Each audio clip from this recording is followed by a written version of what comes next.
Bonjour, je m'appelle Clara Lagacé, je suis la directrice générale de Transistor Média. En avril 2024 s'est tenue la 8e édition du Festival Transistor, présenté par Amazon Music, que nous remercions pour leur engagement. Nous vous proposons 5 présentations qui se sont tenues dans le cadre des Journées de l'industrie du Festival Transistor, enregistrées au Centre culturel du Vieux-Elmeux le 25 et 26 avril 2024. Je laisse la parole à Élodie Gagnon du studio Recréation, qui a animé la table ronde « L'art de raconter autrement », le documentaire sonore hors des circuits journalistiques. Bonjour tout le monde. Oui, bravo Gabrielle Brassard-Legault. Vas-y, on l'applaudit.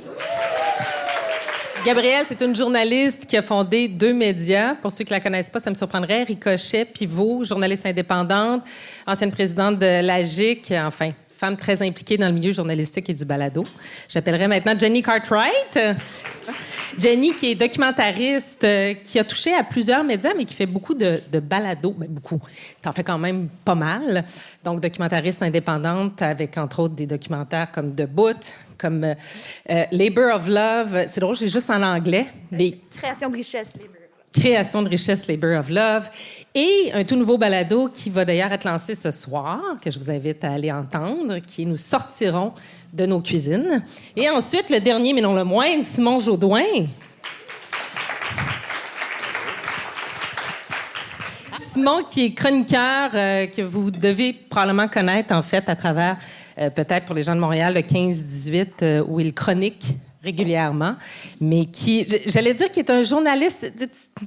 Définis-tu comme un journaliste, Simon? Je suis quelqu'un qui écrit et qui parle. Parfait. Qui réfléchit. Oui, voilà. Oui, c'est ça. Tu réfléchis. Je pense qu'on peut dire ça comme ça. Tu as fait, entre autres, un balado, Ça va chez vous. J'arrive tout le temps ça va chez vous? J'arrive tout le temps par chez vous. Mais tu le fais en collaboration avec les coops de l'info. Donc, tu n'es pas employé des coops, mais vraiment avec eux à côté, si je peux dire. Puis, tu as lancé un site blog qui s'appelle Vaste Programme, qui est un site de réflexion, encore là, disons-le comme ça. Et tu as sorti un nouveau balado qui s'appelle Casse-tête. Donc, on va reparler de tout ça. Alors ça, c'est nos invités pour parler de documentaires sonores en dehors des circuits journalistiques, disons, traditionnels. Puis justement, j'aimerais commencer, en fait, par vous demander, c'est quoi pour vous les circuits journalistiques traditionnels et où vous vous situez par rapport à eux? Je commencerai peut-être par toi, Simon.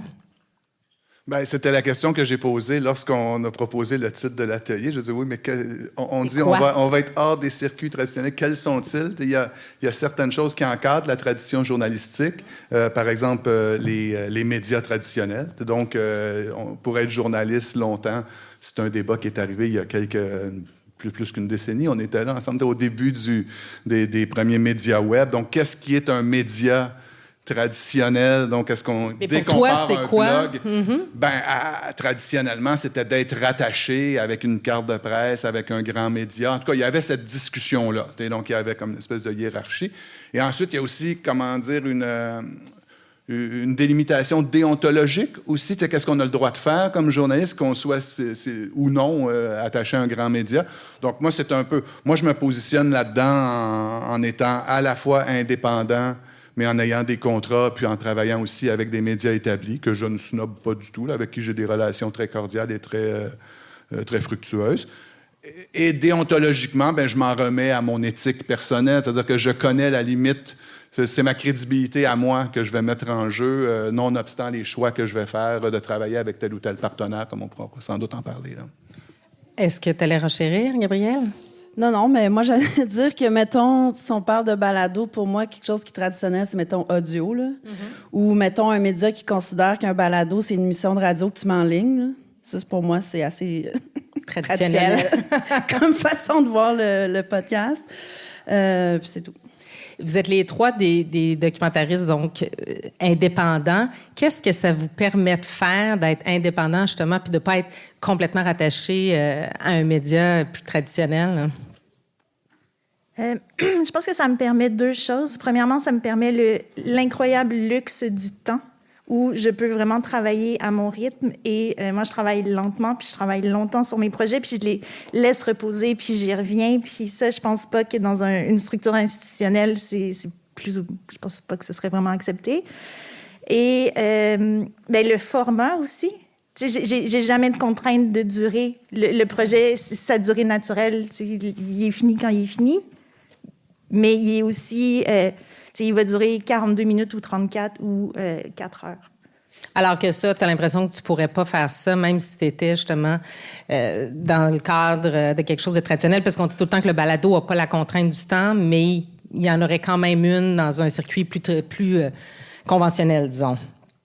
Oui, ou on aurait eu, si j'avais fait une série de 4 épisodes, j'imagine qu'il aurait fallu que les durées soient similaires. Ou... Alors que là, tu peux te permettre justement d'éclater ça. Moi, je dirais la même chose, la durée, le format, mais je dirais aussi peut-être les thèmes ou les sujets. Je sais que nous, en tout cas, on a tout le temps beaucoup de propositions de podcasts. Chez Pivot, ça. À Pivot. Puis je pense que c'est des sujets ou une liberté de parole ou d'expression qui serait peut-être plus difficile à faire passer dans d'autres circuits. Parce qu'ils sont plus champ gauche, parce qu'ils sont plus controversés. Oui, exactement. Puis, tu sais, moi, j'ai des podcasts où les gens sacrent, là, mais tu sais, je suis pas sûre que ça serait accepté dans d'autres cadres. Donc, je pense que ça permet ça aussi. Mais aussi, les sujets, c'est sûr. Nous, on a une perspective très critique là, sur certains enjeux de société. Puis j'ai l'impression qu'il faudrait adoucir ça un petit peu ou en tout cas plus nuancer si on était dans d'autres circuits. Toi, Simon? Bien, je suis plus ou moins indépendant en ce sens où j'ai quand même des partenariats. Comment ça va chez vous? On le réalise... Je le produis en partenariat, en coproduction avec l'Union des municipalités du Québec, l'UMQ, des épisodes avec TELUS aussi. Donc, l'indépendance, c'est quelque chose qui se négocie toujours, en fait, de quelle est ma zone d'indépendance. Tu sais, j'ai été rédacteur en chef du Voir pendant 10 ans, puis on disait on est un média indépendant. Puis, tu as été à la gouverne de l'Association des journalistes indépendants, mais on est toujours relié à une boîte avec laquelle on travaille. Moi, si j'avais à le dire, moi, mon indépendance, je l'ai développée.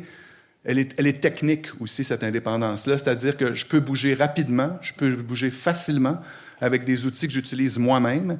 Et ça, c'est quelqu'un d'un peu moins indépendant va rentrer en studio, va attendre que les caméras s'allument, que les micros, que le technicien... Moi, je peux faire ça tout seul. Tu sais, j'aime cette indépendance-là.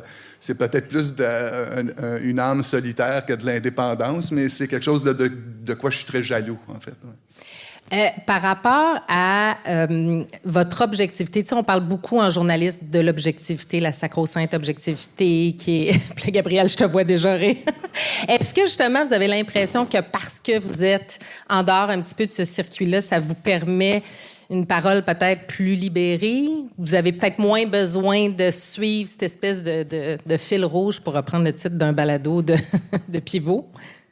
Ben oui, parce qu'il me viendrait jamais à l'idée. J'ai pas besoin de montrer les deux côtés de la médaille. Quand j'ai fait un documentaire sur la première vague de COVID en CHSLD, j'ai pas besoin de montrer c'était quoi l'autre réalité. Tu sais, je m'intéresse vraiment à une infirmière qui l'a eu difficile dans un CHSLD. Bon, bref, fait j'ai une rigueur dans le sens où je suis vraiment allée chercher. Je suis allée, comment dire.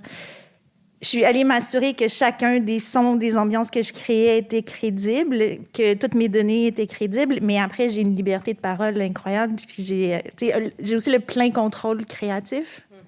Et je peux dire dans le début de ce truc-là que François Legault a fait la pire gestion de la pandémie au monde, parce que il fait vraiment partie des pires personnes qui ont géré ça. Puis j'ai pas besoin, mais un peu comme Gabrielle disait, là, j'ai pas besoin de tone down, mais... Vous, est-ce que c'est la même chose pour vous? Est-ce que vous avez l'impression que vous êtes, par exemple, toi, Gabrielle, qui est une journaliste de formation, est-ce que tu sens cette pression-là, justement, de toujours tendre vers la plus grande objectivité, ou tu te permets un petit peu plus un côté plus éditorial? C'est une bonne question. Moi, je pense que je suis quand même assez étiquetée là, dans ce que je suis puis ce que je pense, mais... Puis j'ai plusieurs chapeaux. Là, je travaille comme journaliste avec plusieurs médias au Québec où, je fais un peu plus je mets un peu plus mon rôle, mon chapeau de journaliste. Mais moi, ce qui me dérange un peu dans ce débat-là, c'est que la non-neutralité est pas égal à du non-professionnalisme. Puis je trouve qu'il y a beaucoup... Moi, ça fait genre 10 ans que j'ai créé un média, puis je suis encore en train de le défendre dans les congrès de la FPJQ, comme qu'on fait du vrai journalisme, juste parce que si on fait un article sur les changements climatiques, on va pas interviewer un climato-sceptique, là. On considère qu'on n'est plus là en 2024, t'sais. Puis, tu sais, je veux dire, j'ai des personnes... Notre rédactrice en chef est une personne trans. On va pas interviewer des personnes anti-trans quand on fait, mais ça n'empêche pas le fait qu'on fait des enquêtes, qu'on va chercher plusieurs points de vue différents, mais on a un biais, tu sais. Puis que vous assumez. Oui, qu'on assume.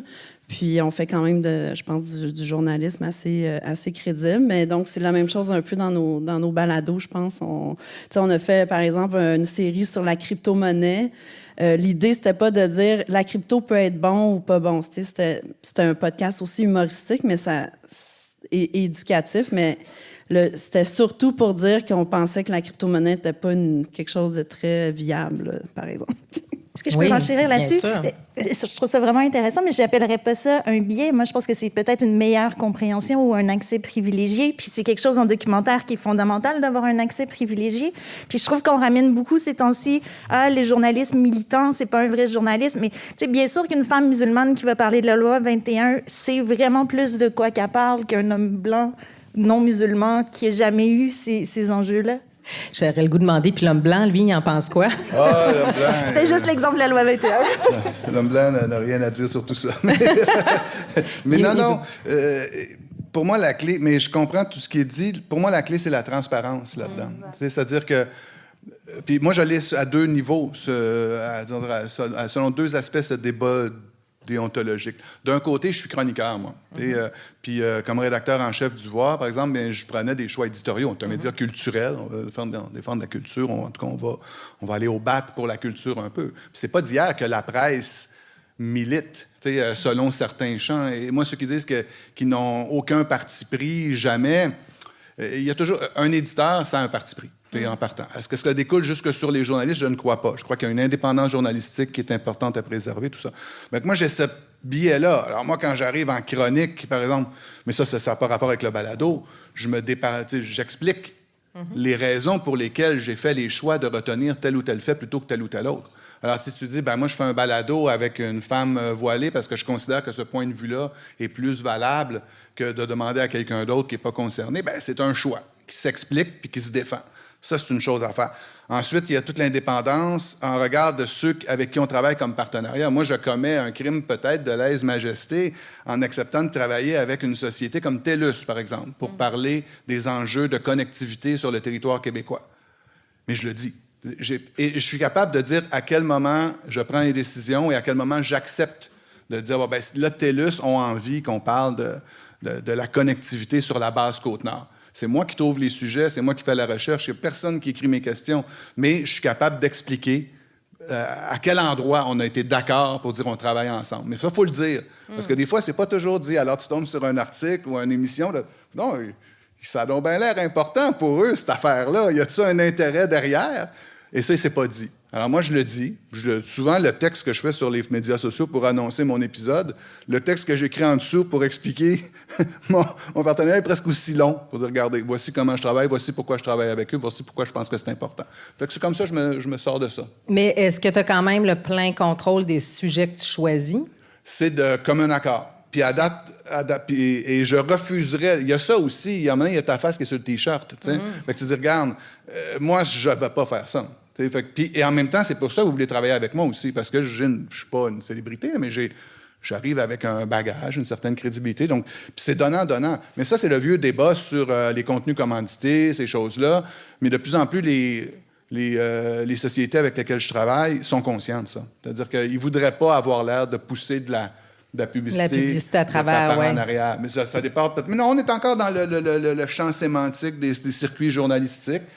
C'est ça. Qui est de plus en plus flou aussi, parce que maintenant, les grandes marques font aussi du contenu de marque, des fois qui ressemblent. Il n'y a pas une entreprise, société au monde désormais qui n'est pas aussi un média, ou à peu près, même peut-être pas un citoyen, en fait. On parlait du choix des sujets. Jenny, Gabrielle, vous, comment vous choisissez vos sujets? Qu'est-ce qui fait qu'à un moment donné, vous accrochez puis vous dites « faut que je le fasse » Comment je choisis mes... Parce que, pour faire un balado, on va se le dire, c'est long. c'est cher, malgré ce que beaucoup de monde pense. Faut que tu sois sûr d'avoir quelque chose entre les mains là, qui en vaut vraiment la peine. Donc, comment vous faites ce choix-là de dire on fait une série ou on fait un documentaire? Bien, je vais prendre la question à l'envers. Je choisis le sujet, mais je choisis aussi la façon dont je vais le raconter parce que je fais pas que du documentaire sonore. Je fais aussi des films, je fais des installations, je fais des projections monumentales. C'était ma prochaine question, mais vas-y en même temps. Donc, qu'est-ce qui fait effectivement que tu le fais en balado? Bien, il y a des sujets qui ont besoin d'être vus, il y a des sujets qui ont besoin de l'être moins. Moi, je dis souvent que je trouve, dans mes documentaires sonores, c'est presque systématiquement des sujets féministes que je traite. C'est un peu arrivé par hasard au début parce que le premier documentaire que j'ai fait, il y avait rien, il y avait pas d'archives, il y avait absolument rien. Même si j'avais voulu le faire en film, ben j'avais juste les 2 militantes qui avaient participé à l'action que j'aurais assis dans 2 salons. Puis, on parle de debout. Oui, on parle de debout. Puis ça aurait été plate. Donc, c'est un peu par nécessité, par manque de moyens, en fait, de moyens archivistiques. Oui, par manque de ressources, peut-être, qu'il n'y avait pas d'archives. Puis là, je me suis rendu compte à quel point le son permettait une liberté de création exceptionnelle. Puis quand c'est des trucs historiques, bien, c'est beaucoup plus facile de recréer 1970 au son qu'à l'image. C'est beaucoup moins cher, bien entendu. Après ça, je me suis rendu compte que le documentaire sonore peut être un statement féministe parce que ça permet de libérer du regard, qu'on est tout le temps ramené à notre apparence. Et là, ben, c'est juste l'écoute. Puis je trouve que c'est aussi un pied de nez parce que c'est souvent des femmes, l'histoire des femmes est souvent effacée. Puis là, vous ne pourrez pas les voir, vous ne pourrez pas juger leurs vêtements, mais en plus, on leur a tout le temps enlevé la parole ou on ne les a pas laissés s'exprimer. Puis là, je la redonne, dans le fond, cette parole-là. Toi, Gabrielle, vous avez plusieurs séries à pivot. Qu'est-ce qui fait que ça déclenche à un moment donné une série? Oui, c'est ça. Je souriais parce que je pensais notamment au Ficelle, qui est un de nos podcasts phares, qui est une analyse féministe de l'émission Occupation Double, pour ceux qui ne la connaissent pas. Puis c'est moi qui est allée chercher les filles qui faisaient ça. La première année, elles étaient vraiment indépendantes, pas très connues. Puis j'avais entendu parler d'elles par un de nos chroniqueurs à Pivot. Donc, j'ai proposé de les produire, puis ça les a vraiment fait décoller, je pense, beaucoup. Parce que je trouvais ça intéressant d'analyser un objet de culture populaire dans une perspective un peu critique. Mais le fait d'amener ça à Pivot, anciennement Ricochet, on s'est beaucoup fait critiquer en disant, là, vous êtes donc bien tombé bas, genre, on n'en revient pas que vous parlez d'OD. On était comme, moi, ma perspective, c'était plutôt, il y a 1,5 million de personnes qui écoutent ça au Québec, fait que je pense que ça vaut la peine d'en parler. Puis, en plus, ça allait... 1,5 million, je pensais que c'était beaucoup. Plus que ça, peut-être, là. En tout cas, dans les années, ça a été plus difficile, mais bon... donc, à partir du moment où c'est un objet culturel, je trouve que c'est d'intérêt public d'en parler, surtout dans une perspective un peu assez féministe. Là, dans le fond, l'émission est un prétexte pour parler de symptômes ou de situations relationnelles intéressantes. Puis ça a légitimé beaucoup de monde qui regardait OD en cachette, mais qui là ont un objet intellectuel pour légitimer le fait qu'ils regardent l'émission. Donc, il y a ça. Mais comme Jenny, c'est un peu aussi la façon de raconter. Tu sais, nous, le premier podcast qu'on a fait, c'était sur les traditions familiales dans les communautés autochtones. C'était bien avant que tout le monde se mette à faire des podcasts sur les communautés. Puis, mon inspiration pour ce podcast-là, c'était Les Pieds sur Terre. Donc, juste des témoignages de gens. Aucune question. On n'entend pas du tout les questions des journalistes. Puis, je trouvais que c'était vraiment une belle façon que les communautés se racontent elles-mêmes sans notre intervention, parce que, tu sais, il y a quand même tout... En tout cas, je sais qu'il y a un panel là-dessus demain, mais je trouve ça vraiment intéressant. J'ai beaucoup appris en travaillant là-dessus. Mais je trouvais que c'était la meilleure façon de raconter ça.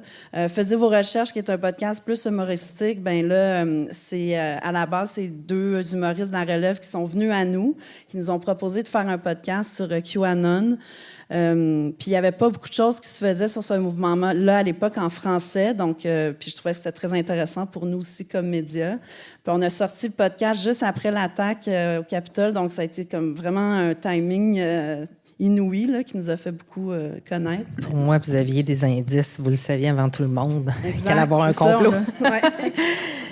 C'est parce que c'est Ben, j'aime ça, ce que j'entends, mais puis on en avait parlé dans notre pré-rencontre, c'est que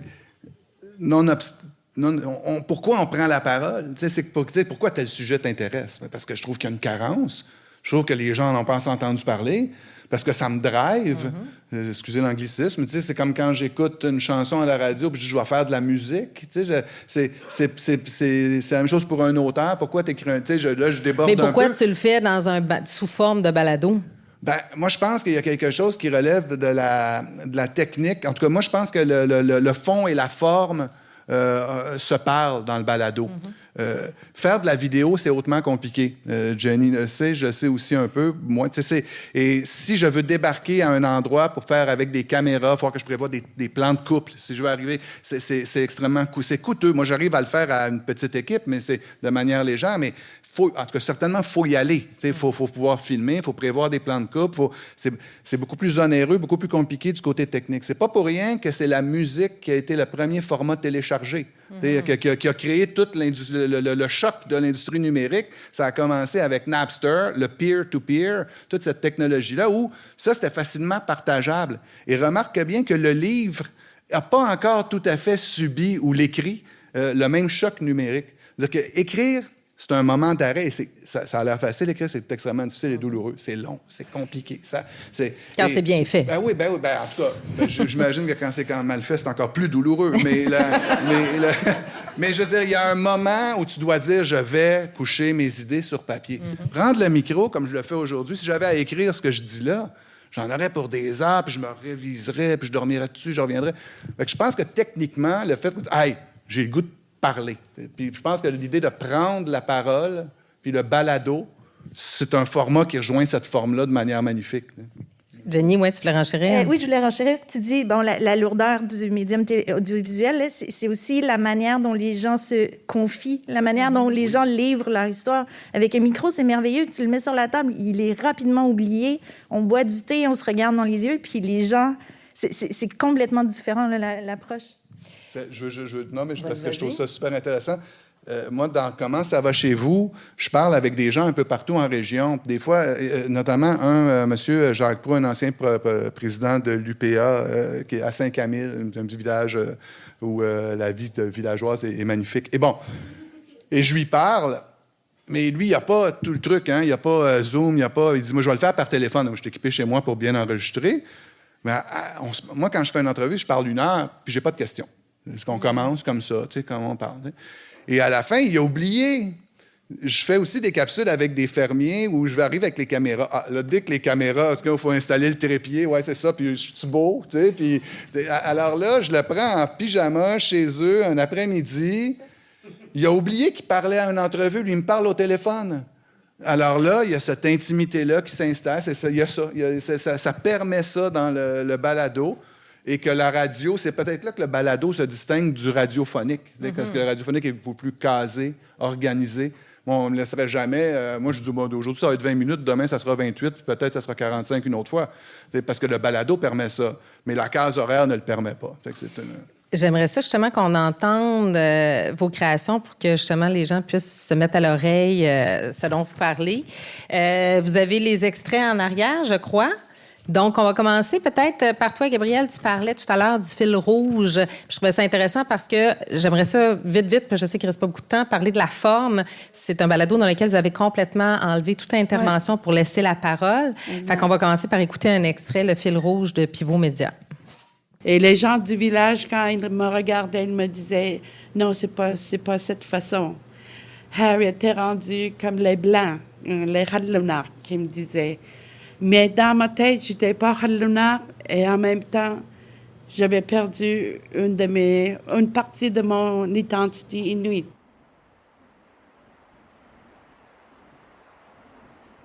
Je ne voulais pas être une victime, même si j'avais perdu la connexion avec ma culture et ma langue. J'ai décidé que mes enfants allaient parler inuktitut. J'ai dit, ils ne seront pas confus comme moi. Elles vont être capables de parler en inuktitut quand ils veulent.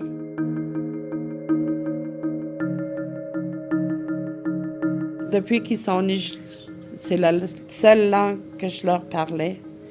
Seulement en Inuktitut, c'était comme un loi. Si tu veux quelque chose de moi, tu me le demandes en Inuktitut. Donc ça, c'est un épisode qui a gagné à la première édition du Paris Podcast Festival. C'est le témoignage. Ça m'émeut parce que c'était vraiment un beau témoignage d'une Inuktitut qui s'appelle Ariette Kelutark. Puis elle nous raconte en fait comment elle a perdu sa langue parce qu'elle a été enlevée de sa communauté vers 12 ans parce que ses parents ne pouvaient pas prendre soin d'elle. Puis elle est venue à Montréal. Puis là, elle raconte pendant une vingtaine de minutes comment elle s'est réappropriée sa langue, comment elle a imposé à ses enfants, visiblement. Mais c'est ça. Donc, il y a juste celle qu'on entend. Puis c'est ça que j'allais dire. Elle se raconte pendant 20 minutes. Ouais. On est comme dans un documentaire direct où t'es vraiment... Puis il y a peut-être une volonté d'enlever n'importe quelle intervention qui aurait pu être paternaliste sans le vouloir. Donc, vraiment, comme tu dis, laisser la parole. Le reste de ça, c'est une histoire quand même touchante, mais dans le reste des épisodes de Fil Rouge, il y a aussi des... Il y a une troupe de danse où il y a un père qui danse avec sa fille pour se réapproprier sa culture. Il y a un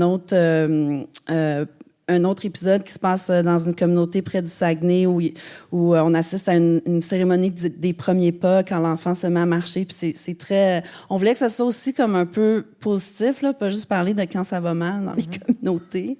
Donc, mais c'est ça, ça nous a pris 2 ans faire ce podcast-là. On a envoyé nos journalistes 4-5 jours dans chaque communauté. C'était des journalistes qui avaient déjà des liens aussi avec les communautés. Donc, il y avait une facilité. Simon, toi, au contraire, on t'entend poser les questions, mais vraiment, on est dans une forme plus conversation. Moi, ça m'a beaucoup fait penser à des balados américains de conversation, c'est-à-dire qu'on travaille vraiment le storytelling, mais à travers l'entrevue. J'aimerais ça qu'on entende un extrait, justement, pour se le mettre à l'oreille. C'est le premier et seul épisode, pour l'instant, de Casse-tête que tu as fait à travers ton nouveau média Vaste Programme. Et là, tu fais le lien, tu te dis, OK, la polémique va commencer. C'est là que ça commence. Question de comprendre tout ça, on va essayer ensemble de recoller les pièces de ce casse-tête en compagnie de Frank Sylvestre, qui a accepté de me raconter son histoire. Tout a commencé avec une carte promotionnelle, dans le fond. Un jour, je vois une main qui arrive entre moi et mon clavier d'ordinateur. Je relève la tête et il y a un homme noir qui me demande, un anglophone, qu'est-ce que c'est que ce spectacle-là? Est-ce que c'est toi qui joues ce spectacle? Je dis oui, c'est moi.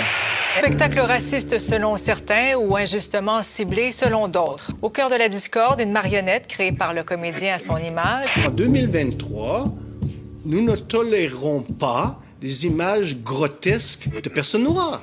That's it. Alain Babineau de la Coalition Rouge qui, eux, demandent carrément l'annulation de ce spectacle. He hasn't heard the last of us.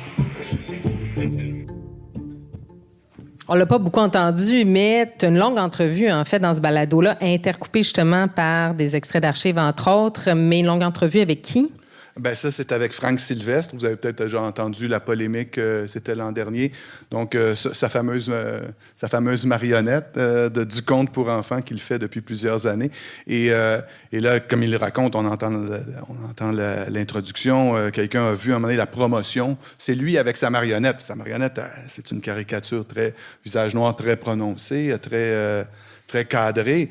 Et on l'a accusé de reprendre à lui, mais lui-même, il faut le dire, là, il est noir et martiniquais. Donc, il s'est retrouvé dans un imbroglio où on l'a accusé, lui, de véhiculer des préjugés envers les Noirs avec sa marionnette. Et c'est un sujet que j'avais porté en chronique aussi. C'est là-dedans que je peux peut-être installer. Celui-là, je le réalise avec mon ami Julien Desproux. C'est vraiment ça, c'est bénévole, c'est dans Vaste Programme. Mais c'est juste ça, Vaste Programme, on l'a lancé dans cette optique-là, avec ce désir-là, de voir comment, souvent, dans l'étincelle de la polémique médiatique, à partir du moment où le train de la polémique est parti, à partir du 2e wagon, il est trop tard. Les gens n'écoutent plus, il y a déjà trop de choses un peu farfelues qui ont été dites. Et Vaste Programme, c'est ce qu'on veut faire. Moi, en tout cas, moi, comme chroniqueur, et mes amis, collègues, Rachida Azdouz, Normand Baillargeon, Jérôme Lucier, on tente de dire, attendez, faisons le point une seconde.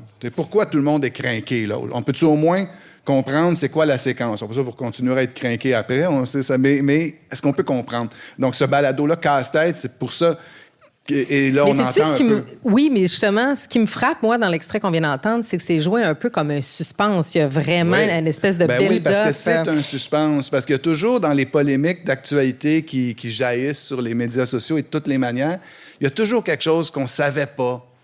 Et souvent, dans les premiers intéressés, c'est souvent ceux qu'on a parfois même un peu moins entendus. C'est-à-dire que la polémique part, il y a 100 000 têtes parlantes qui se mettent à parler, et la personne qui dit « Hey, moi, je voudrais... » Là, c'est ça qui est intéressant là-dedans. J'ai Franck, 6 mois après, peux-tu me raconter ce qui s'est passé? Puis encore une fois, on revient à ce que disait Jenny, de ton point de vue. Moi, pas de problème, hein? Vous en ferez un autre épisode pour répondre si vous voulez. Vous faites ce que vous voulez. Mais moi, je pense que lui n'a pas été suffisamment entendu pour expliquer son histoire. C'est ce qu'on fait. Toi, Jenny, tu disais, quand on s'est parlé plus tôt entre nous trois, que tu fais de la dentelle dans l'habillage sonore. Justement, on va entendre un extrait. C'est le balado que tu sors ce soir. Nous sortirons de nos cuisines. Fait qu'un petit extrait, puis après, on en reparle.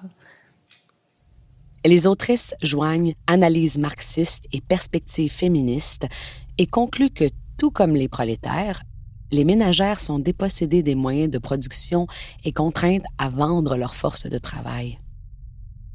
Mais à la différence de leurs confrères, elles sont limitées à un seul patron, celui qu'elles ont marié. Donc, il y avait ça quand même comme donnée, et on s'est dit, nous, on avait nos mères quand même qu'on voyait bien, qu'elles travaillaient tout le temps. 6h30. Je réveille mon mari, je me lève, je fais le déjeuner. 7h. Je réveille les enfants, je fais le lunch de mon mari, les enfants puis mon mari déjeune. 7h30. Mon mari part travailler, j'aide les enfants à s'habiller. 8h. Les enfants partent pour l'école. 8h30. Je m'assois pour déjeuner. J'organise ma journée pour savoir par quel bout commencer.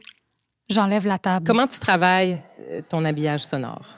Parce que j'ai quasiment l'impression que c'est... Évidemment, il n'y a pas juste ça dans ton balado, il y a énormément de contenu, mais justement, comment tu fais pour habiller ça puis raconter aussi une histoire à travers l'habillage sonore? Une des choses que me permet le son, là, c'est vraiment de travailler, ciseler les entrevues. Fait que ça, c'est vraiment la première étape, d'enlever non seulement les hésitations, mais aussi les parenthèses qui sont soit fermées ou pas refermées, mais aussi toutes les digressions. Fait que, tu sais, de vraiment ramener le contenu, chose que je pourrais jamais faire en cinéma parce que ça ferait des trucs à la TikTok là, vraiment assurés. Donc ça, c'est la première, c'est comme ma première passe. Puis après ça, la conception sonore, on dirait que je sais jamais quoi répondre à cette question-là, sinon que je m'installe la nuit, parce que c'est vraiment un moment où je trouve que c'est facile. C'est plus facile de faire du montage puis faire de la création sonore la nuit, parce que c'est tellement tranquille. Mais j'y vais vraiment par couche. Je parlais tantôt de reproduire les années 70. J'ai quand même... C'est la partie difficile, mais la partie aussi vraiment intéressante là, de reproduire 1970. C'était quel téléphone, quel dactylo, quelle voiture. Fait que ça, c'est vraiment beaucoup de recherche. Je fouille dans des archives. Fait que j'essaie vraiment de construire une espèce de monde. Puis là, dans celui-là, j'ai beaucoup de sources, dans le fond, parce que j'ai une narration, j'ai des archives, j'ai de la conception sonore, j'ai les comédiennes, puis j'ai aussi les extraits des pièces de théâtre que j'ai fait rejouer. Fait qu'il y a aussi d'essayer de balancer tout ça. Puis la conception sonore, elle vient vraiment à la fin, au moment où j'ai placé tous les trucs. Puis je pense que c'est le liant qui permet de traverser l'épisode. C'est hautement intéressant, la dentelle. C'est le fun que tu le dises. Tu sais, des fois, il y a des parenthèses qui s'ouvrent dans le langage puis qui ne se ferment pas. Puis là, quelqu'un à part. Là, tu as posé une question. Puis là, tu dis, je voulais garder cette idée-là à part. Mais c'est le fun que tu le dises parce que souvent... Parle dans le micro, Simon. C'est souvent, on écoute un balado puis on ne se rend pas compte de tout le travail d'orfèvrerie qui est fait dans les discours des gens en arrière. Et puis souvent, et c'est ça qui est intéressant, c'est que ça permet de faire parler des gens, je trouve, qui ne sont peut-être pas doués pour prendre la parole de manière très éloquente. Et dire, lui, on sait, il est bon, il va parler 10 minutes, puis on va avoir notre extrait. C'est vrai avec certains politiciens, des choses comme ça, mais des gens, des agriculteurs, des gens des Premières Nations, des ménagères, des gens ordinaires, là, dans toute l'ordinarité qu'on peut avoir soi-même. Là, mais ça pouvait sortir le plus beau. Oui, et souvent, ça m'est arrivé des gens comme ça qui étaient un peu mal à l'aise, qui n'avaient pas... Et après, ils vont m'appeler quand le truc sort pour me dire « Hey, je me suis jamais entendu de manière aussi efficace. » Puis je dis « puis moi, je leur dis jamais. J'ai passé 8 heures. J'ai passé 8 heures pour te faire une beauté. Si tu voyais mon timeline. Oui. Puis là, c'est tout des fois, je vais chercher à 20 minutes plus loin pour ramener. Absolument. Parce que j'ai compris. Puis ça, c'est important, c'est parce que j'ai compris ce qu'elle voulait dire de cette personne-là. J'y ai parlé pendant 1 heure. Je sais très bien que la parenthèse, elle s'est peut-être refermée à la 55e minute, l'idée qui a jailli dans 5 minutes. Puis souvent, ils vont me dire hey, « j'ai jamais réussi à le dire de même. » Mais les autres, ils ne voient plus parce qu'ils avaient oublié. Évidemment, tu te rappelles pas. Il n'y a plus de il n'y a plus d'on part, plus de. C'est ça. Fait que je trouve que c'est un travail. Puis l'habillage sonore sert aussi à ça. Ça sublime aussi les idées, le discours. Ça permet de parfois relier 2 idées qui avaient peut-être moins de lien, mais qui finalement, avec une musique, avec. De mettre des pauses aussi, parce qu'il est quand même chargé. Là. C'est 4 épisodes d'1 heure dans lesquels il y a énormément de paroles. Puis c'est des contenus quand même assez, je sais pas, lourds ou complexes. Ou, en tout cas. Ça permet vraiment de... Prendre du recul, prendre le temps. Un petit peu de recul, là, puis une petite pause. Je vais juste terminer avec une dernière question parce que je pense qu'on n'a plus tant de temps. Oui, Clara me dit comme pas moyen, quand même, un peu. Puis je pense est-ce qu'il y a des questions? Je suis sûre que oui. Je suis sûre qu'il va y avoir des questions, oui. Donc, c'est ça. Tu sais, les 3, vous êtes des créateurs qui justement, travaillaient énormément sur vos œuvres. Vous n'avez pas de grosse équipe, vous n'avez pas de gros moyens pour faire ce que vous faites. Comment vous faites pour arriver justement à pousser vos créations au bout? Tu sais, je prends toi, par exemple, Simon, là, de Casse-tête, dont on vient d'entendre un extrait. Il y a un épisode qui est sorti à l'automne passé. Est-ce que c'est ça la clé? Est-ce que c'est de dire, on en fait quand on a le temps de les faire, quand on a les moyens? Tu sais, toi, Gabriel, t'en fais beaucoup. Un peu oui, parce que c'est pas alimentaire, là, si tu veux. Là. C'est évidemment que je dois partager. Il n'y a pas grand-chose que je ne fais pas par passion, même. J'ai le luxe, tu sais, de la chance. Je veux dire, le mot privilège est à la mode. Là, donc, de pouvoir travailler dans un domaine où je sens que je fais ce que j'aime. Mais évidemment, sur un projet indépendant comme celui-là. Mais d'un autre côté, je ne voudrais pas me contraindre à quelque chose de très régulier. Parce que je parlais de la case horaire tout à l'heure, tu sais. Et je parlais du travail de chroniqueur aussi ou de réflexion. C'est pas évident qu'à une fois, moi je vois des chroniqueurs écrire 4 fois par semaine, je me dis vous êtes des as, hein, tu sais, la même chose. Puis d'écrire la même chose souvent. Ben oui, mais c'est le sujet du jour. Là. Tu sais, je te parlais tantôt de l'importance de prendre du recul, de que ça vient avec ça. Mais évidemment, casse-tête, si j'étais indépendant de fortune, c'est pas des sujets d'imbroglio comme ça, il en manque pas. J'en ferais plein. Mais bon. Mais sinon, c'est de. Moi, je pense que ça revient. Ça, c'est vrai pour n'importe quel type de travail, soit dit en passant. Tu sais, c'est quoi qui te drive? C'est quoi qui fait que tu penses que ça a un sens, que ce que tu fais? Mais ça, tu demandes ça à quelqu'un, une secrétaire. Si tu vois que ça a un sens, ce que tu fais, et que ça a un effet sur les autres, bien, ça te permet de continuer. Mais ça, c'est le sens du travail. Il y a peut-être une crise de ça de nos jours. Les gens ne voient plus tellement l'effet que ça a sur le monde, les retombées que ça a. La grande chance qu'on a quand on est fait de la création, c'est qu'on a des retours assez directs. T'sais, on a des gens qui écoutent. Fait que ça permet de nous conforter là-dedans. Mais je réponds très philosophiquement, mais c'est ça qui permet de tenir le rythme. Là. La passion, oui, mais tu sais, quand tu es comme toi, Gabriel, tu as des séries balado, donc vous avez quand même, vous imposez peut-être une certaine régularité. Comment tu fais justement pour arriver à produire des contenus comme ça sans les moyens d'un... Oui. En fait, on a plusieurs balados en ce moment qui ne sont pas actifs parce que je veux aller chercher du financement. Là. On en a fait beaucoup. On ne se payait pas vraiment de monde. C'était du monde qui voulait faire du balado. Mais là, on est rendu à une autre étape. Les ficelles, ça fonctionne parce qu'elles ont leur propre communauté, elles s'autofinancent, puis aussi c'est quelqu'un d'autre qui s'occupe du montage. Puis une chance, parce que, bon, tu sais, il y a des... Quand on est travailleur autonome aussi, on n'a pas beaucoup de filets. Là, moi, j'ai fait une commotion cérébrale sévère cet été qui m'a empêché de faire beaucoup de montage parce que qui me faisait le plus rusher, c'est d'être devant un ordi. Quand on fait du montage balado, on est beaucoup devant un ordi très longtemps. Donc, une chance que... Je suis pas sûre j'aurais pu produire les ficelles si c'était pas quelqu'un d'autre qui faisait le montage cet automne, tu sais. Donc, il y a eu aussi quelques projets qui ont été sur le back burner parce que moi-même, tu sais, qui est tout seul, qui fait du montage, ben là, je pouvais pas, tu sais. Donc, c'était un peu des trucs. Mais, tu sais, ça m'a aussi appris à me dire, ben c'est correct, là, je sortirai des podcasts quand je pourrai, puis quand j'aurai les moyens, puis quand j'aurai toute ma tête, puis, tu sais, c'est ça, là. Toi, Jenny? Moi, je pense qu'il y a 2 raisons principales là, qui font que je peux faire les projets que je fais. D'abord, c'est ce dont je parlais au début, là, ce luxe extraordinaire du temps. Personne n'attend après mes projets, donc ça peut prendre le temps que ça prend.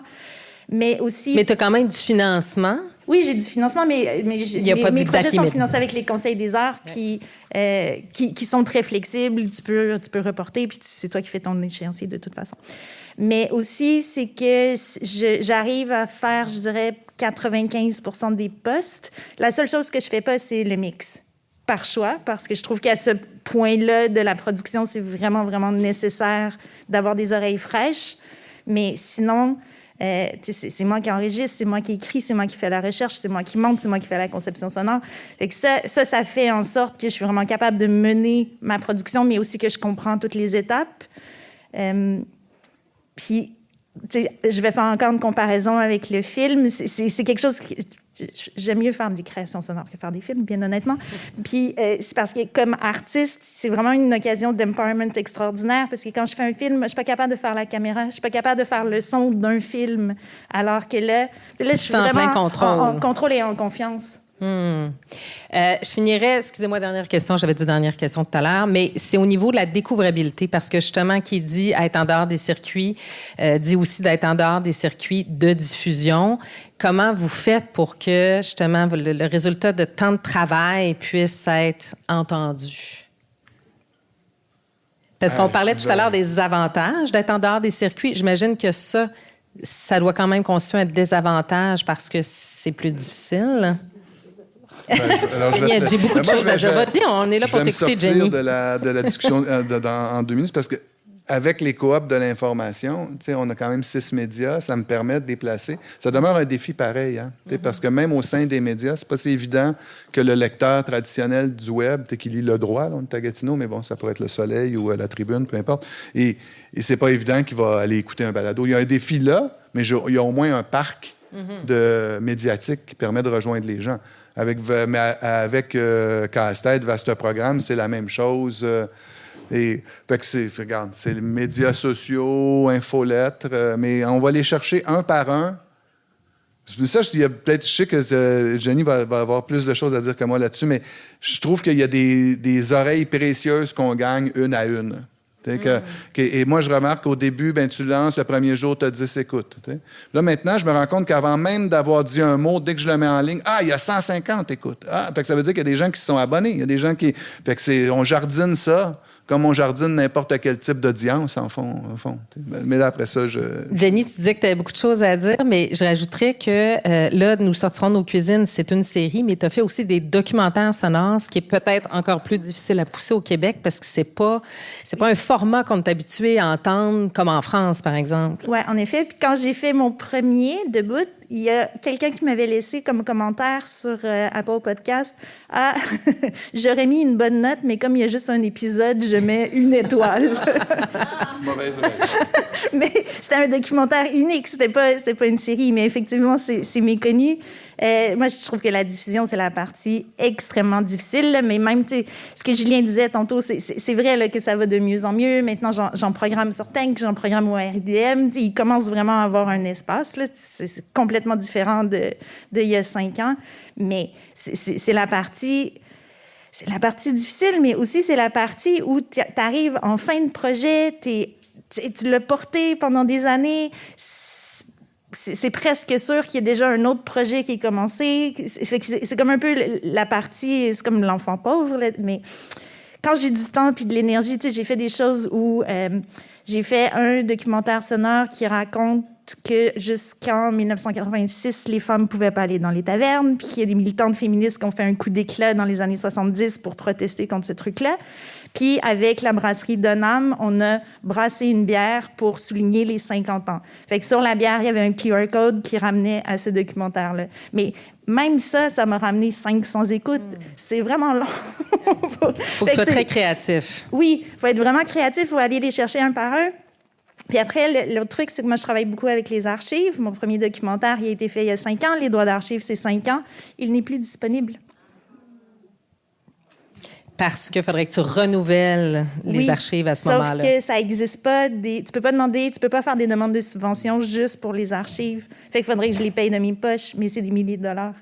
Fait que... C'est là, on est rendu dans la question de l'accès, là, carrément. Oui. Là. Ouais, mais ce qui est fascinant avec ce que tu dis, c'est que les archives, la notion d'archive telle qu'elle est définie et régie, t'empêche, toi, d'être archivé. C'est-à-dire que on n'a plus accès à ton œuvre à toi parce qu'elle est dépendante des autres. Je sais que M. Lacombe là, parlait, le ministre là, parlait de l'importance d'aller revoir comment on finance le cinéma, notamment, qu'à partir d'un certain moment, est-ce qu'une œuvre pourrait être disponible, nonobstant ces questions-là? Je pense qu'à un moment donné, il y a quelque chose qui est national là-dedans, surtout quand ça vient de Radio-Canada ou des archives comme ça. On a payé collectivement pour ça. On devrait pouvoir y avoir accès de manière la plus libre possible, je trouve. En tout cas, ça, mon petit commentaire éditorial. Qu'on peut se permettre parce que vous êtes des journalistes indépendants. Mais même chose pour l'ONF. Oui. Il y a des choses qu'on a payées collectivement avec des institutions. Mais les archives devraient être gratuites. Il n'y a aucune raison qu'on paye pour ces archives-là. Bon, moi, je dis, Julien, tu devrais faire un panel là-dessus l'année prochaine. L'accès aux archives, je pense que ce serait vraiment intéressant. Juste finir avec Gabrielle. Oui, nous, en fait, les ficelles, on a 10 000 écoutes par épisode, c'est quand même... oui, mais les gens vont quand même écouter l'épisode. Donc, on est quand même... Puis ça, c'est entre autres parce qu'elles, ça fait 7 ans, et elles ont leur propre communauté. Je ne sais pas si vous savez qu'il y a Meta qui bloque les nouvelles canadiennes, c'est-à-dire que nous, nous, nos podcasts sont entre autres hébergés sur Pivot. On ne peut pas partager aucun lien de Pivot, incluant les liens de nos podcasts. Une chance, on est distribué sur les autres plateformes. Donc, c'est ce qu'on fait depuis cette année, parce qu'on ne peut pas partager de liens de Pivot. Puis, moi, je trouve que c'est l'avantage de faire des podcasts, pas les ficelles, mais les autres.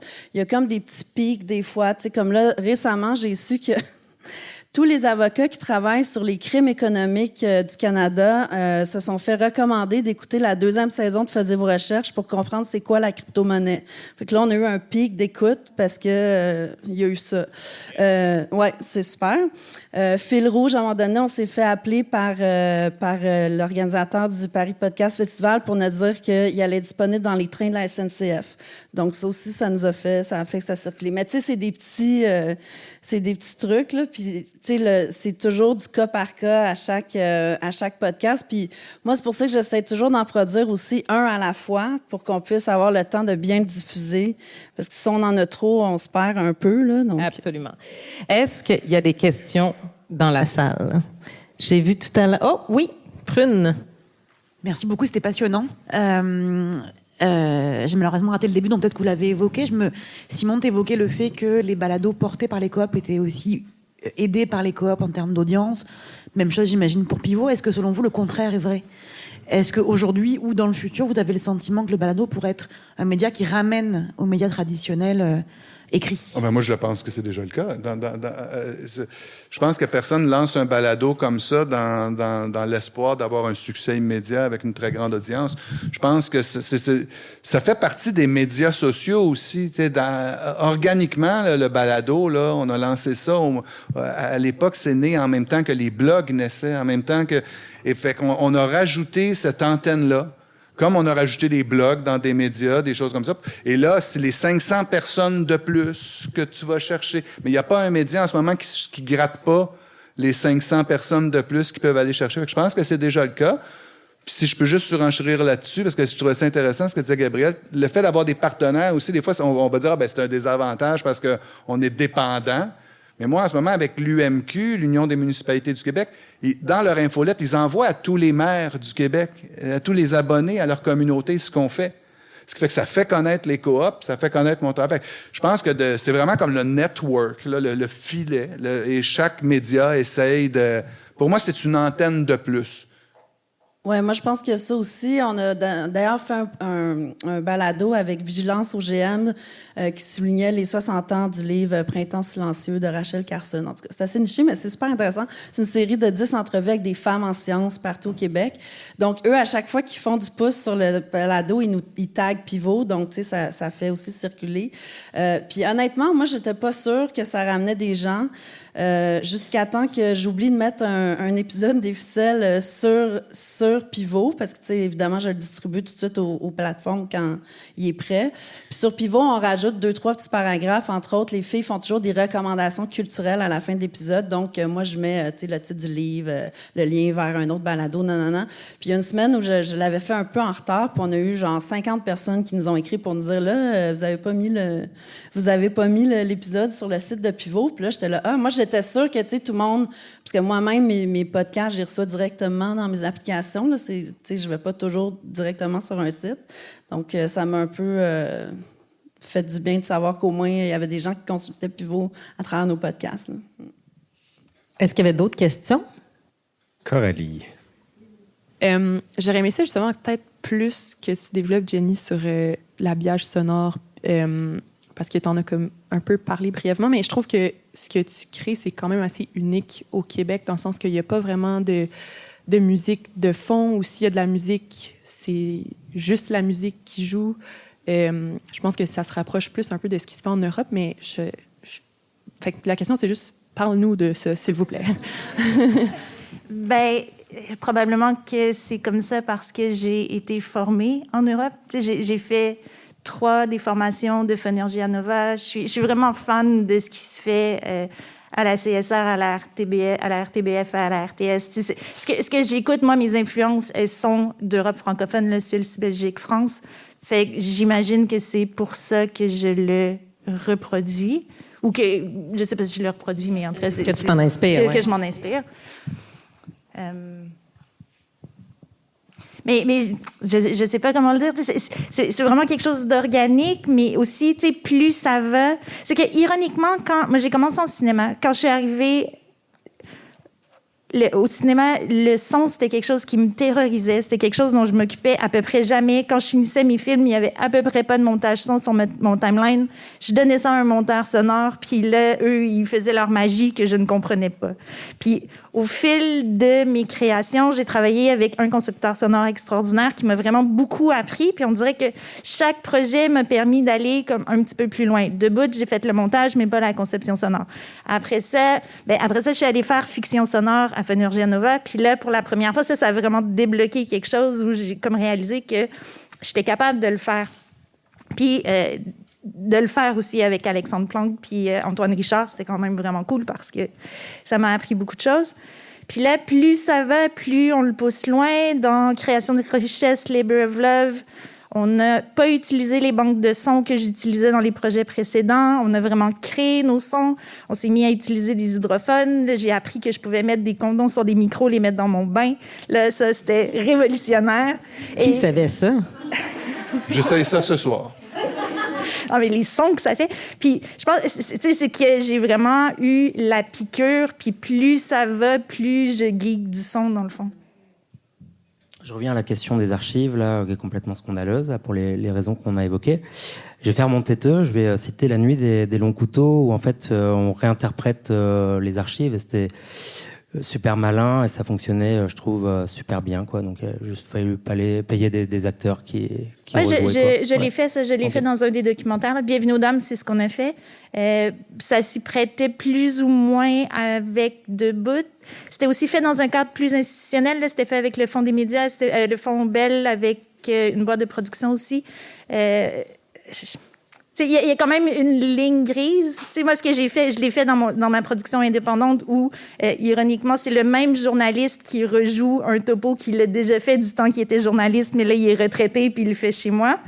Mais, et là, ça soulève la question de à qui appartiennent les textes des nouvelles. J'ai fait lire beaucoup de journaux dans Debout parce que c'est des archives qui n'existaient plus.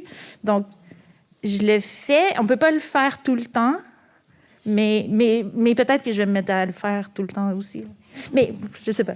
Et le coup des... Juste pour te corriger, Loïc, La Nuit des longs couteaux, c'est parce que c'est moi qui l'ai produit et qui l'ai réalisé, fait que je peux en parler, mais c'est pas des vraies archives. On a imaginé ce qui s'était dit, parce qu'il y en avait 2 sur 3 qui étaient morts, fait qu'on pouvait pas les interviewer, puis le 3e nous avait dit non. Donc, on a fait tant pis, c'est ça. On aurait pu se faire poursuivre pour diffamation, mais c'est pas arrivé.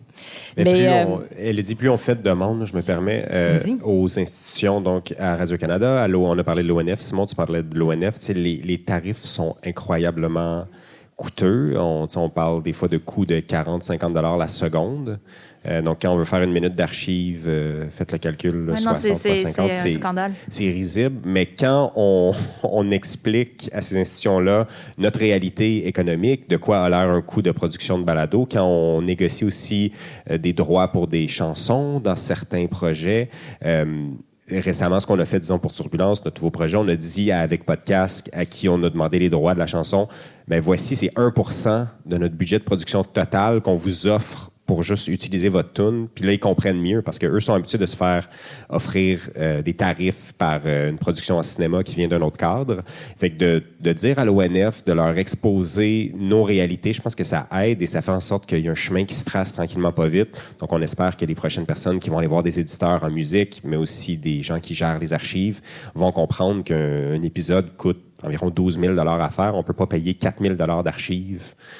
Oui, puis ça désavantage les productions indépendantes qui ont un accès moins facile aux archives par faute de moyens, comparé à ceux qui sont à l'intérieur de la boîte et qui ont un accès beaucoup plus privilégié aux archives. Oui, mais ça désavantage aussi la mission même de ces organismes-là qui sont les gardiens des archives. À quoi servent des archives? Là, je ne veux pas rentrer dans une polémique. On a fait notre table ronde d'archives. Oui. Let's go. J'ai réfléchi longuement sur ces questions-là, mais à quoi servent des archives s'ils sont indisponibles c'est une excellente inaccessibles?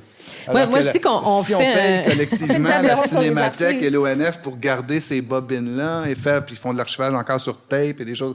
Et là, tu fais... Si on paye ça collectivement, c'est parce qu'on veut y avoir accès. Alors, des archives auxquelles tu n'as pas accès, ça nuit même à la conception même de la notion d'archive. Donc, en tout cas... Mais c'était très juste ce que tu disais, Simon, tantôt, par rapport à nous. On est en train de créer des archives en ce moment, collectivement, avec nos projets de balado. Et je ne sais pas pour vous, mais nous, on n'est pas en mesure de penser à ça. Comment on va archiver nos projets, comment, tu sais, là, avec les métadonnées, ça va rendre ça un peu plus facile, mais il faudrait même en amont commencer à se poser des questions sur La Nuit des longs couteaux, Émilie, ce matin, parlait de l'accessibilité pour ses étudiantes et étudiants. Mais il faut déjà réfléchir à dans 20 ans, nos projets, comment vont-ils être répertoriés? Comment on s'assure d'une pérennité de ce qu'on fait là? On est au début de la courbe de l'industrie du balado. Je pense qu'il faudrait. Et c'est d'autant plus important de les archiver maintenant, justement, parce qu'on est au début. Mais est-ce qu'on va même encore lire des Waves ou des MP3 dans 20 ans? Les VHS, maintenant, elles servent à rien. Il y a plein de centres d'archives qui ont des tonnes de formats qui sont illisibles maintenant. Est-ce qu'on devrait tout transférer sur bande analogue pour être sûr que ça traverse le temps? Est-ce qu'il y a quelqu'un qui n'a pas une question qui concerne les archives? Merci. Vous parliez tantôt de festivals de documentaires, puis aussi d'exportation. Puis je trouvais ça intéressant de réfléchir à la possibilité d'exporter des documentaires francophones en ayant des sous-titres quand c'est sur vidéo. Mais je me demandais, est-ce qu'il y a des réflexions par rapport au... Puis c'est peut-être une question à la salle, mais est-ce qu'il y a des réflexions par rapport à l'exportation puis la découvrabilité de balado dans des milieux non francophones, mais dans le monde où est-ce qu'on est limité à pas avoir d'appui visuel qui nous permet de mettre des sous-titres? Est-ce que c'est quelque chose auquel vous avez déjà pensé pour vos propres créations? Les traduire? Moi, j'en ai traduit quelques-unes qui sont sur Vimeo plutôt que sur SoundCloud, forcément, parce que ça devient de la vidéo. Je sais qu'on l'a... Parce que, donc, tu as fait des sous-titres visibles. Oui, j'ai fait des sous-titres comme est-ce que tu en as déjà fait seulement audio que tu as traduite? Non, on n'y a pas pensé, mais je sais que c'est un sujet de discussion qu'on a à chaque fois que je vois du monde de podcast. Là. Parce qu'on est dans un petit marché, on en discute tout le temps. Tu sais, c'est vrai, je veux dire... il y a quand même des créations francophones qui gagnent des prix genre à New York, là, c'est arrivé, là. Mais c'est quand même assez limité, là. Mais moi, je trouve que ça participe aussi à la discussion sur la découvrabilité, parce que comment on fait dans un marché francophone, tu sais, là, on a des échanges, mettons, avec la France, avec le festival là-bas, mais ça reste quand même assez limité. Mais j'avoue que moi, j'ai jamais pensé à traduire nos balados, mais peut-être qu'on devrait. Mais moi, si je peux me permettre de renchérir là-dessus, il y a Vice, le défunt Vice, qui avait fait un balado il y a quelques années, puis c'était assez intéressant. C'était un balado sur El Chapo, je pense que ça s'appelait. Puis c'était sur le magnat de la drogue qui était traîné en justice. Mais ce qui était intéressant, c'est qu'il avait fait une version en anglais puis une version en espagnol. Et c'était pas tout à fait le même contenu parce que la version espagnole s'adressait au public d'Amérique du Sud qui connaissent d'une toute autre façon le personnage vrai, là, c'est une vraie personne. Puis les Américains, bien évidemment, là, on était beaucoup plus dans expliquer c'était qui, qu'est-ce qu'il avait fait, etc. Puis ça, j'avais trouvé ça intéressant. C'est sûr, par contre, que c'est 2 productions quasi indépendantes, fait que ça te prend 2 budgets distincts. Fait que c'est très cher, mais en tout cas, j'avais une avenue qui était quand même assez intéressante. Au podcast de Brigitte Noël qu'elle a fait avec Cum, je pense. Oui. Sur le Casanova, oui. Le Casanova de Montréal, exact. Je pense. Puis ça aussi, il y avait 2 versions parce que les intervenants étaient beaucoup anglophones. Mais effectivement, c'est des coups qu'on n'a pas... Anne-Sophie Carpentier est ici. Oui! Qui travaille à Cube Radio. Je vais lui passer le micro pour qu'elle puisse rebondir là-dessus. Ben, peux-tu nous expliquer ce que vous aviez fait pour parce que tu l'as réalisé? Oui, c'est ça, j'ai réalisé. Qu'est-ce que vous aviez fait pour le Casanova de Montréal? Ben, Brigitte Noël avait des accès anglophones parce que le monsieur en question, c'est un vilain. C'est un vilain monsieur du West Island qui séduisait des femmes de toutes sortes de manières, puis il s'arrangeait toujours pour exploiter ces femmes-là financièrement. Mais il y a plein d'autres aspects au balado. Mais les victimes et puis tout l'entourage vraiment étaient surtout anglophones. Fait que là, on se ramassait avec une histoire montréalaise, québécoise, très, très intéressante, mais avec une proposition audio en anglais. Fait que qu'est-ce qu'on fait avec ça? Fait que l'idée, au départ, Bastien était dans le processus aussi, c'est de dire, on va faire du doublage par-dessus et tout, mais c'est tellement triste parce qu'on perdait complètement l'accès aux voix. Mais moi, j'ai écouté la version comme pas traduite, puis je trouvais ça vraiment intéressant. Et ce qu'on a fait, c'est on a fait 2 versions. Donc, une version qui était doublée en français, où on laissait un peu transparaître l'anglais en dessous, puis une version vraiment bilingue, c'est-à-dire que les narrations étaient en français, mais les intervenants étaient uniquement en anglais. Donc, on avait accès aux... Oui, en fait, c'est ça que tu pouvais choisir. Moi, c'est ça que j'avais tellement trouvé intéressant, c'est qu'on laissait le choix aux auditeurs, auditrices de pouvoir écouter ou non les traductions. C'est rare. À mon souvenir, vous êtes les seuls qui l'avaient fait, je crois. Oui, c'est ça. Puis on pouvait se le permettre parce que notre directeur, Bastien, tout le monde, on était in. Là, c'était possible. Puis en même temps, on proposait quelque chose de 100% francophone aussi. Fait que, la boîte le permettait, le Québécois le permettait. Oh, on a Oui, Lindsay a une question. Oui. C'est un peu comme sci-fi, mais il y a quelques compagnies, maintenant, c'est tout nouveau, où on peut... envoyer comme du voix et ça va faire une traduction avec AI avec la même voix. Alors, ouais, c'est un peu... C'est vraiment bien fait. C'est une question de temps avant qu'il y ait une application qui va en temps réel. Donnons-nous quelques années, tu pourras l'écouter en grec si tu veux. Il y a encore des glitches, mais c'est pas pire. C'est pas pire, ça s'en vient. On n'aura pas le choix de se poser ces questions-là. Est-ce qu'on a le temps d'une dernière question, Maud? On a le temps pour quelques questions. Il y avait une main levée avant que je ne voulais pas.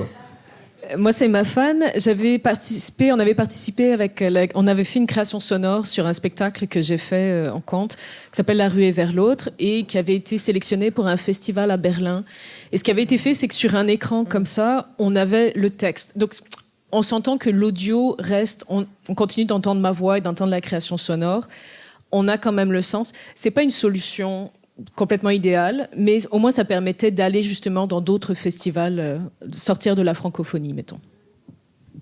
Parce que quand on soumet nos créations à des festivals, ils nous disent, on le met dans Google Translate, puis le jury va passer à travers ça si vous ne nous envoyez pas des transcriptions. Fait que ça, c'est des coûts. Déjà que ça coûte très cher participer à des festivals. Oui. On parle de centaines, voire milliers de dollars pour des candidatures. Alors, évidemment que c'est souvent les grands médias, les grandes bannières qui se retrouvent en nomination. Ça, c'est un autre sujet de discussion. Oui, exactement.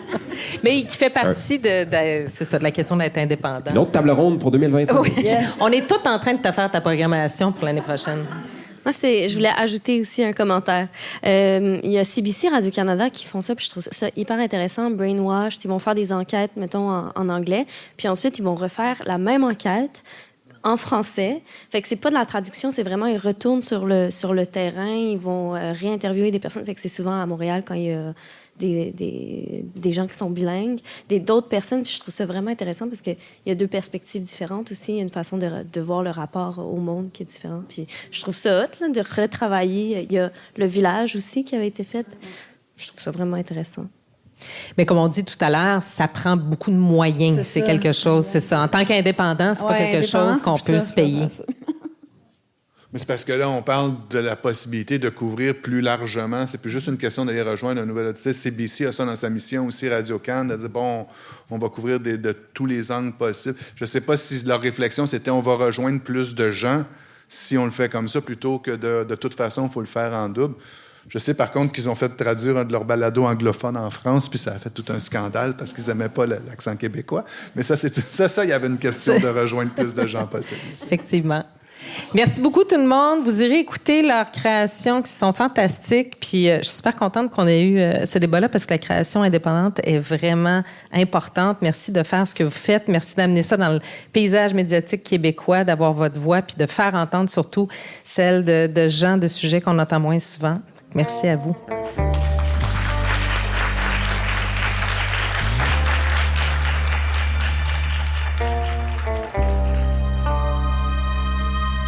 Cet épisode a été enregistré, monté et mixé par Jean-Sébastien Côté.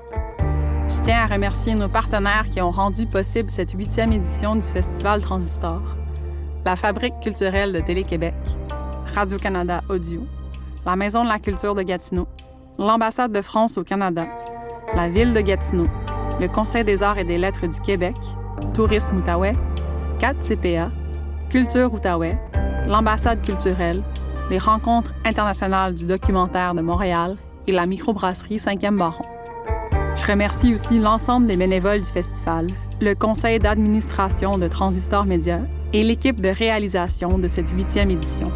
Audrey Blackburn, Amélie Rondeau, Daniel Boivin, Jean-Sébastien Côté et Julie Morissette. Merci et à la prochaine.